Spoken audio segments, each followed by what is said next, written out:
All right, now we out here at the VA hospital servicing a Dodge Magnum 2.7. This is going to be getting a thermostat housing and pretty much new coolant.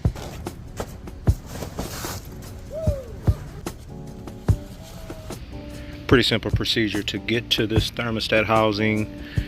This power steering pump has to be removed, and so does the belt, maybe this air connector, just to get a little bit more space. So it's about 6 bolts to get to. Shouldn't be too difficult. Now we got the air box off. Now, like I said, we're gonna get this pump off and this bracket, and the thermostat housing is right behind it.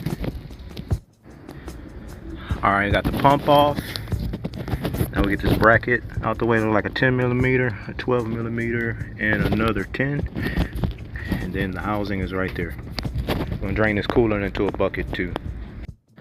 All right, got that bracket out the way. Now it's just a couple more bolts to get to that housing, and good to go.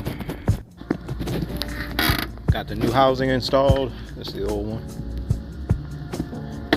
And putting everything back together. Be good to go.